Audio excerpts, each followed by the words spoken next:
उसे क्या कहते हैं? चुंबक कहते हैं। Good morning sir, all of you.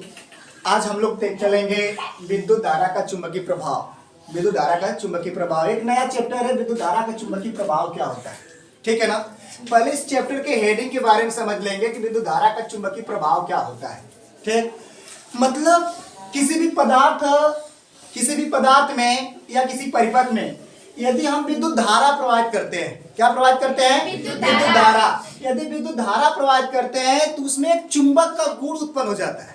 चुंबक का गुण उत्पन्न हो जाता है, किसी वस्तु को आकर्षित करता है या आकर्षित करने की क्षमता रखने लगता है। वह गुण किसके कारण होता है? विद्युत धारा के कारण होता है। और वह प्रभाव क्या होता है? विद्युत धारा का चुंबकीय प्रभाव। मतलब विद्युत धारा देने पर किसी में चुंबकत्व का गुण प्रभावित होने लगता है। वह प्रभाव क्या कहलाता है? विद्युत धारा का चुंबकीय प्रभाव। ठीक, विद्युत धारा का चुंबकीय प्रभाव। अब हम लोग जानेंगे कि चुंबक होता क्या है। चुंबक होता क्या है तो ध्यान देंगे। चुंबक यह एक ऐसा पदार्थ है, चुंबक एक ऐसा पदार्थ है जो कि लोहे के छोटे छोटे टुकड़े को, किसको? लोहे के छोटे छोटे टुकड़ों को अपनी ओर आकर्षित करता है। क्या करता है? आकर्षित करता है। आकर्षित करने की जो क्षमता रखता है उसी को क्या कहते हैं? चुंबक कहते हैं। मतलब किसी लोहे के छोटे छोटे टुकड़ों को, किसको? लोहे के छोटे छोटे टुकड़ों को, बोलते रहो तब नहीं याद होगा। लोहे के छोटे छोटे टुकड़ों को अपनी ओर आकर्षित करता है। मतलब जो पदार्थ अपनी ओर आकर्षित करता है उस पदार्थ को क्या करते हैं? चुंबक। मतलब जो पदार्थ आकर्षित करता है, कौन? जो पदार्थ आकर्षित करता है उस पदार्थ को क्या कहते हैं? चुंबक। अब जिस गुण के कारण वह पदार्थ आकर्षित होता है या किसी को आकर्षित करता है उस गुण को क्या कहते हैं? चुंबक। नहीं कहते हैं किसी व्यक्ति में चुंबकत्व तो बहुत अच्छा होता है कि देखने के बाद लोग प्रभावित हो जाते हैं, होते हैं कि नहीं, कि गजब का है वह आदमी या उसकी क्वालिटी गजब की है, या उसमें चुंबकत्व का गुण पाया जाता है। मतलब उसमें एक ऐसा गुण पाया जाता है। इसी तरह उस लोहे में एक चुंबक का गुण पाया जाता है। वो किसी भी वस्तु को अपनी, मतलब किसी वस्तु को का मतलब लोहे के किसी भी वस्तु को अपनी ओर आकर्षित करती है या आकर्षित करता है। अब उसे चुंबकत्व कहते हैं, उस गुण को। चुंबक के प्रकार, चुंबक के कितने प्रकार होते हैं? कितने होते हैं? चुंबक के कितने प्रकार? कौन कौन से? प्राकृतिक चुंबक, दूसरा कृत्रिम चुंबक। पहला प्राकृतिक चुंबक, दूसरा क्या है? पहला क्या है? पहला क्या है? दूसरा क्या है? मतलब प्राकृतिक चुंबक किसे कहते हैं? प्राकृतिक चुंबक किसे कहते हैं? जो प्रकृति द्वारा प्राप्त, किसके द्वारा प्राप्त हो? जो प्राकृतिक द्वारा प्राप्त हो, जो स्वतंत्र रूप से पाया जाए, जो पृथ्वी से खन कर प्राप्त किया जाए। कहां से खन कर? पृथ्वी से। जो अंदर से प्राप्त किया, जो प्राकृतिक रूप में प्राप्त, जो फ्री में हमसे मिले, उसे क्या कहते हैं? प्राकृतिक चुंबक। कौन सा चुंबक? प्राकृतिक चुंबक। जिस रूप में रहता है, जिस रूप में मिलता है उसी रूप को क्या कहते हैं? प्राकृतिक चुंबक कहते हैं। कौन सा चुंबक? प्राकृतिक चुंबक। इसकी अंदर से जो बनावटी होती है वह खुद की प्राकृतिक चुंबक, वह खुद की चुंबक के रूप में कार्य करता है। ठीक, यह कैसा होता है? अंदर से क्या होता है? एक प्राकृतिक रूप में पाया जाता है। अच्छा, प्राकृतिक रूप में क्यों कहा जाता है? क्योंकि हमें फ्री में मिलता है, प्रकृति द्वारा पाया जाता है। किसके द्वारा? प्राकृतिक द्वारा। जो प्राकृतिक द्वारा हमें फ्री में मिलता है, जो खनन के द्वारा प्राप्त होता है उसे क्या कहते हैं? प्राकृतिक चुंबक। अच्छा, यह होता है जैसे में फेरस ऑक्साइड, इसे हेमेटाइट का पत्थर कहते हैं। जो प्राकृतिक चुंबक होता है, हेमेटाइट का जो पत्थर होता है वही क्या है? प्राकृतिक चुंबक होता है। इसे फेरस ऑक्साइड भी कहते हैं या लोहे का ऑक्साइड कहते हैं। किसका ऑक्साइड? लोहे का ऑक्साइड या फेरस ऑक्साइड कहते हैं। ठीक, अगला देखते हैं कृत्रिम चुंबक। कौन सा चुंबक? कौन सा चुंबक? कृत्रिम से ही स्पष्ट है कि मनुष्य ने बनाया, कृत्रिम विधियों द्वारा जो बनाया गया चुंबक को क्या कहते हैं? कृत्रिम चुंबक। कौन सा चुंबक? कौन सा चुंबक? कौन बनाया? कौन बनाया? हम लोग ने बनाया। ठीक, मनुष्य ने जो बनाया है चुंबक उसे क्या कहते हैं? कृत्रिम चुंबक। यह कृत्रिम कृत्रिम विधियों द्वारा, कृत्रिम विधियों द्वारा जो चुंबक बनाया जाता है उसे कृत्रिम चुंबक कहते हैं। लोहा से बनता है, कोबाल्ट से बनता है, इस्पात से बनता है, आदि धातुओं से बनाई जाती है। कौन से चुंबक? चुंबक किनसे बनाई जाती है? लोहा से, कोबाल्ट से, इस्पात से, आदि धातुओं से बनाई जाती है। कंप्लीट। अब चुंबक के ध्रुव, चुंबक के कितने होते हैं? अच्छा, चुंबक के ध्रुव होते क्या है? जिस चुंबकीय पदार्थ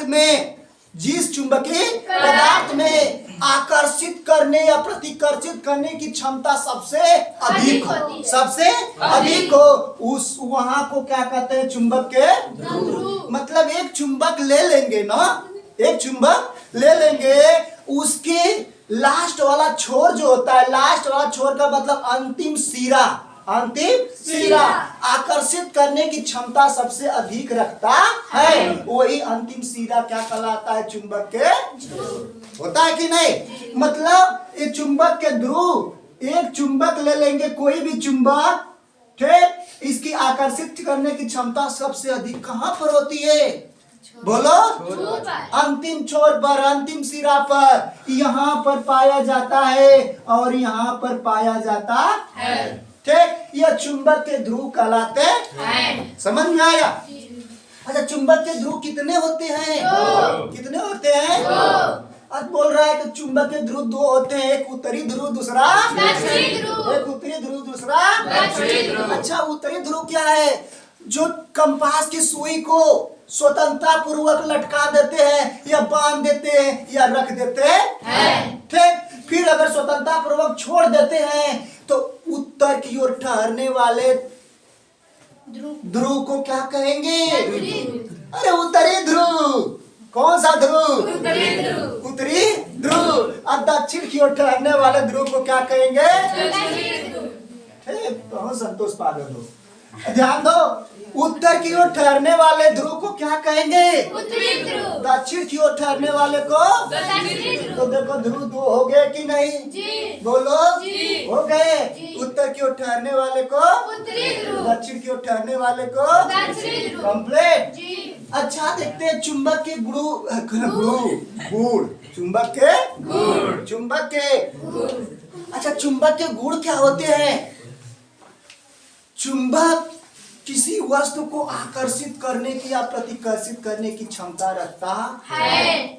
आकर्षित या प्रतिकर्षित करने की क्षमता रखता है कि नहीं? जी। बोलो। जी। रखता है। जी। जो आकर्षित करेगा या प्रतिकर्षित करेगा वही ना एक प्रकार का गुण है। ठीक, ये चुंबक का गुण होता है। अच्छा, अगला बोल रहा है कि चुंबक के और कौन सा गुण? इसके ध्रुवों पर, चुंबक के ध्रुवों पर सबसे अधिक चुंबकत्व पाया जाता है। कहाँ पर? उसके ध्रुवों पर। चुंबक के ध्रुवों पर, अंतिम छोर पर चुंबकत्व का गुण सबसे अधिक पाया जाता है। मतलब ध्रुवों पर सबसे अधिक चुंबकत्व पाया जाता है। ठीक, जैसे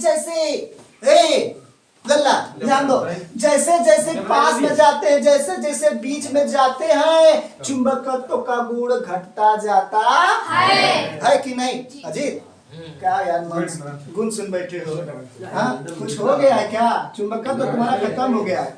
ध्यान दो, मतलब कह रहा है कि जैसे जैसे बीच में जाते हैं, कहाँ जाते हैं? बीच में। जैसे जैसे बीच में जाते हैं उसका चुंबकत्व धीरे धीरे कम होता जाता है। ठीक, और अगर बीचे बीच मतलब पूरा बीच में अदम मूल बिंदु पर जाते हैं तो उसका चुंबकत्व का गुण पूरी तरह से समाप्त हो जाता है। किसका गुण? कहाँ पर? बीचों बीच में। किसी भी चुंबक का चुंबकत्व कहाँ समाप्त हो जाता है? बीचों बीच में। अच्छा, बीचों बीच में क्यों समाप्त हो जाता है? कोई बताएगा? ध्यान दे, देखो यहाँ पर आकर्षित करने की क्षमता अधिक होती है, यहाँ तो अधिक होती है। क्यों? क्योंकि यहाँ भुखाया है। अच्छा, कहेंगे भुखाया कैसे है? अंतिम छोर है ना, अंतिम छोर है, यहाँ पर कोई नहीं मिल रहा है तो वो खाया है कि नहीं। तो यहाँ पर आकर्षित करने की क्षमता क्या होती है? अधिक। जैसा ही किसी को पाएगा यहाँ तक तुरंत तो आकर्षित कर लेता है। अब जैसे ही बीच में जाते इधर तो यह भी आकर्षित करता है, यह भी आकर्षित करता है, चौमुखों ने आकर्षित करने की क्षमता घुसती है। हाँ, अब यह सभी आकर्षित करने लगते हैं, इसलिए इसकी आकर्षण की क्षमता धीरे धीरे कम हो जाती है। ठीक है। और बीचों बीच में भैया यहाँ पर, कहाँ पर? बीचों बीच में इसकी आकर्षण करने की क्षमता शून्य हो जाती है। कैसे? अब यहाँ पर कोई पदार्थ आ गया और यह वाला इधर आकर्षित कर रहा है। भैया ध्यान दे, इधर कोई दूसरा व्यक्ति है, यह आकर्षित कर रहा है इसको और यह आकर्षित कर रहा है इधर, और जब आकर्षित दोनों की क्षमता बराबर हो जाती है तो यह वाला गुण किधर जाएगा? न तो इधर न तो उधर, न तो इधर न तो उधर। जब बीचों बीच में हो जाता है तो कहता किसको संतुष्ट करे भैया, हम किसी और नहीं जाए। अर्थात एक ही जगह रहता है, वह बीच में रहता है, उस पर आकर्षित करने की क्षमता एकदम शून्य हो जाती है। जाए दे भैया, जिधर मन कर उधर जो, हम आकर्षित नहीं करेंगे। तो यहाँ आकर्षित करने की क्षमता क्या हो जाती है? शून्य हो जाती है। खत्म। अब बोल रहा है अगला, चुंबक के गुण। चुंबक के गुण में एक और हेडिंग है, और किसी भी क्षण चुंबक या किसी भी चुंबकीय पदार्थ को तोड़ दिया जाए, विभाजित किया जाए, काट दिया जाए, तब भी चुंबक का गुण ही उत्पन्न होता है। अगर यह चुंबक को दो भागों में बांट दिया जाए, दो भागों में क्या कर दिया जाए? बांट दिया जाए, तो प्रत्येक भाग चुंबक का गुण उत्पन्न करता है। कर रहा है, क्या कर रहा है कि यदि चुंबक को टुकड़ों में बांट दिया जाए, किसमें बांट दिया जाए? चुंबक के टुकड़ों में बांट दिया जाए तो अलग अलग टुकड़ा भी अलग अलग ध्रुव का काम करते हैं, अलग अलग ध्रुव का काम करते हैं। मतलब इसमें भी नॉर्थ हो जाएगा, इसमें भी साउथ हो जाएगा, फिर इधर भी नॉर्थ हो जाएगा, इधर भी साउथ हो जाएगा। कितना भी टुकड़ा करो, प्रत्येक चुंबक में दो ध्रुव उत्पन्न हो जाते हैं और आकर्षित करने की क्षमताएं प्रत्येक में समान हो जाती है। जो जितना बड़ा रहेगा उतना अधिक आकर्षित करेगा, वो तो उसके ऊपर डिपेंड करेगा। लेकिन सब में प्रत्येक टुकड़ा में कितना ध्रुव बनते हैं? दो ध्रुव बनते हैं। जिसके पास, ध्यान दो, कोई भी लड़का है, ध्यान दो, कोई भी लड़का या लड़की है जिसके पास अगर चुंबकत्व गुण अच्छा है, चुंबकत्व का मतलब उसके पास गुण क्वालिटी अच्छी है, उसके पास गुण क्वालिटी अच्छी है, तो कहीं पर भी रहेगा उसमें अच्छाई का गुण पाया जाएगा कि नहीं। और कोई भी लड़का यदि खराब है या लड़की ये खराब है तो कहीं पर भी ले जाओ तो उसमें अपना गुण तो दिखाई देगा। उसी प्रकार ये चुंबक है, कितना वो टुकड़ा कर दो उसका चुंबकत्व का गुण समाप्त होने वाला नहीं। प्रत्येक चुंबक, प्रत्येक टुकड़ा का सिरा दो ध्रुव का निर्माण करता है और चुंबकत्व का गुण रखता है। आगे चलते हैं ना। अब चुंबकीय क्षेत्र, आदित्य, चुंबकीय क्षेत्र। अच्छा, चुंबकीय क्षेत्र किसे कहते हैं? हाँ देखो, चुंबकीय क्षेत्र वह क्षेत्र, चुंबक का वह क्षेत्र जो किसी वस्तु को, कौन सी वस्तु? चुंबकीय वस्तु या लोहे की वस्तु को अपनी ओर आकर्षित करने की क्षमता रखता है, वह क्षेत्र क्या कहलाता है? चुंबकीय क्षेत्र। मतलब वह जहाँ का क्षेत्र, कहाँ का क्षेत्र? वह जहाँ का क्षेत्र जहाँ तक किसी वस्तु को, मतलब लोहे से बनी या चुंबक से बनी कोई भी वस्तु है उसको आकर्षित करने की क्षमता रखती है, वह क्षेत्र क्या कहलाती है? चुंबकीय क्षेत्र। याद हुआ? वह क्षेत्र मतलब जहां तक कोई भी चुंबकीय पदार्थ रखी हो। सर जी हम लोग को बताइए। अगला जो टॉपिक है चुंबकीय क्षेत्र की दिशा, चुंबकीय क्षेत्र की दिशा। अच्छा, चुंबकीय क्षेत्र की दिशा क्या होती है? चुंबकीय क्षेत्र की दिशा मतलब चुंबकीय क्षेत्र किधर से किधर जाता है। किसी भी चुंबकीय सुई में या चुंबकीय सुई या चुंबकीय पदार्थ में जो चुंबक के अंदर उस पदार्थ के अंदर दक्षिणी ध्रुव से उत्तरी ध्रुव की ओर होती है। जो चुंबकीय क्षेत्र की जो दिशा होती है दक्षिण से उत्तर की ओर होती है। किसी चुंबकीय पदार्थ में यदि कोई चुंबकीय पदार्थ है उसमें उसकी जो दिशा होती है, चुंबकीय क्षेत्र की जो दिशा होती है वह दक्षिण से उत्तर की ओर होती है। इधर दक्षिण से उत्तर की ओर, दक्षिण से उत्तर की ओर होती है। ठीक, अगला चुंबकीय क्षेत्र की तीव्रता। चुंबकीय क्षेत्र की तीव्रता। अच्छा, चुंबकीय क्षेत्र की तीव्रता क्या है? किसी चुंबकीय क्षेत्र में, किसी चुंबकीय क्षेत्र में एकांक लंबाई का तार, मतलब कि चुंबकीय क्षेत्र के लंबवत, चुंबकीय क्षेत्र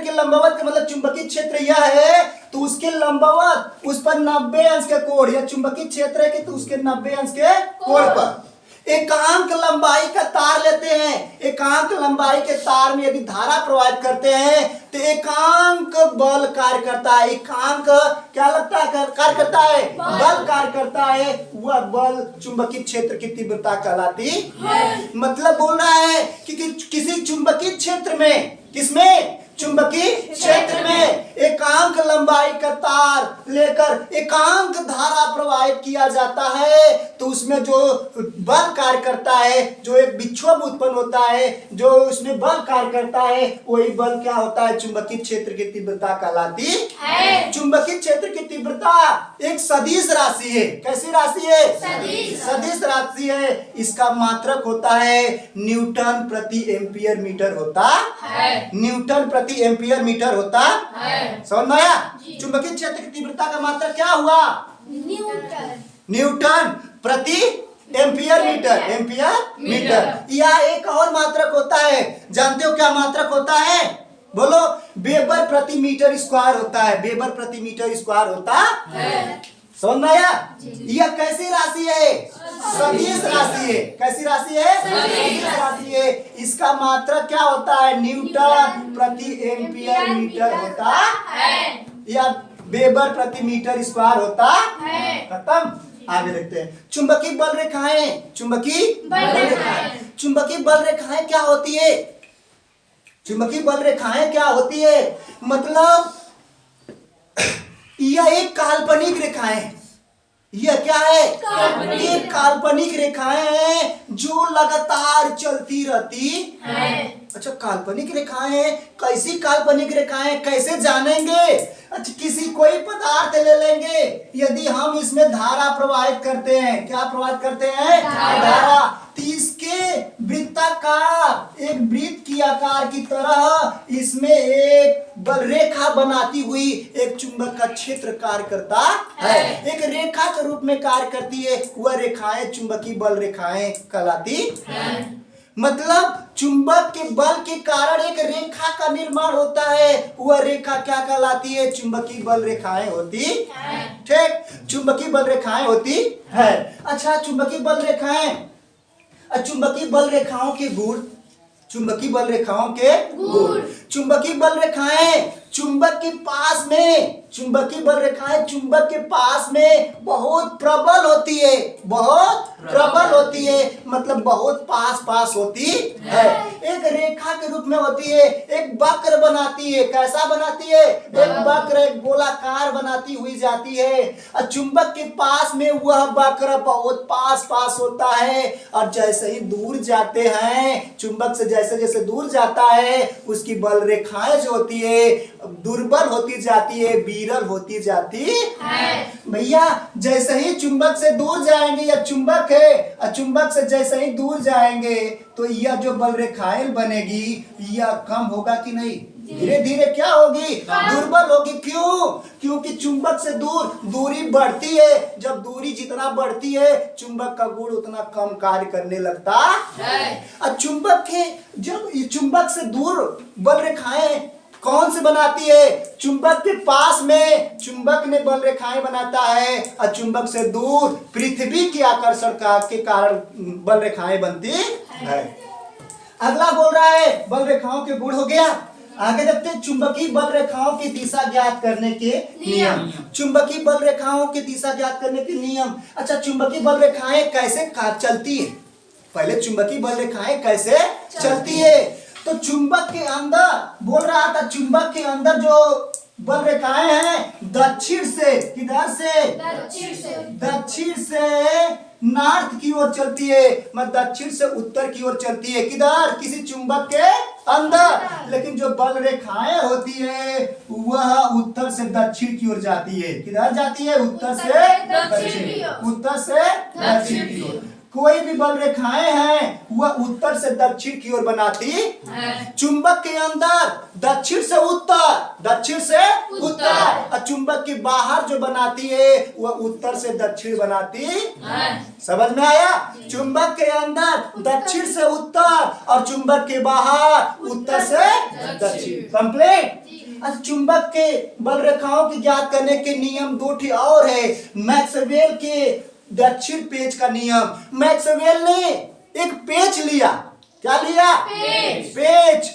ठीक, पेच जो पेचकश नहीं होता है उसको कसा, तो वो बोल रहा है कि अपने दाहिना हाथ में वह पेचकश को लिया और उसको घुमाकर कस रहा है, तो उसकी जो नोक है वह धारा की दिशा में आगे की ओर बढ़ रहा है। जिधर धारा की दिशा बढ़ती है उसकी नोक भी आगे की ओर बढ़ती है। पेचकश देखे हो ना, जो कसा जाता है तो वह जो रेखा के रूप में, ध्यान दो, आगे की ओर जो नोक होता है आगे की ओर बढ़ता है और जो उसमें रेखाएं बनाती है वह चुंबकीय बल रेखाएं बनाती है। समझ में आया। मतलब बोल रहा है यह मैक्सवेल का दक्षिणा पेच का नियम है। मैक्सवेल के दक्षिणा पेच का नियम। मैक्सवेल ने अपने दाहिने हाथ में, किसमें, दाहिने हाथ में एक पेच लिया और उस पेच को आगे की ओर बढ़ाया, कसा, आगे की ओर बढ़ाया, तो बढ़ाया जो उसकी नोक है, पेच का जो नोक है वह धारा की दिशा में आगे की ओर बढ़ा और उसमें जो बल रेखा के रूप में कार्य करती है वह चुंबकीय बल रेखा कहलाती है। दूसरा नियम दाहिने हाथ के अंगूठे का नियम। दाहिने हाथ के अंगूठे का नियम मतलब एक धारावाहिक तार को इस प्रकार पकड़ा, दाहिना हाथ में इस प्रकार पकड़ा कि जो उसकी जो अंगूठा है वह धारा की दिशा में आगे की ओर हो। धारा की दिशा में क्या हो, आगे की ओर। जिधर धारा बहती है उधर अंगूठा की दिशा होती है और उसकी जो चारों अंगुलियां है, क्या, चारों उंगलियां है वह बल रेखा का निर्माण बना रही होती है, बल रेखा का कार्य करती है। वही क्या है, दाहिने हाथ के अंगूठे का नियम बोल रहा है। ध्यान दें, मतलब कोई एक परिपथ में एक चालक तार है, उसमें अपने दाहिने हाथ से इस प्रकार पकड़ा है कि जो उसकी अंगूठा है वह धारा की दिशा में, चाहे ऊपर रहे चाहे नीचे, जो अंगूठा है वो धारा की दिशा की ओर कार्य करता है। उसमें जो चारों अंगुलियां है बल रेखा के रूप में कार्य करती है। समान यही क्या है, दाहिने हाथ के अंगूठे का। ठीक, यदि वीडियो अच्छा लगे तो लाइक, सब्सक्राइब और कमेंट करें।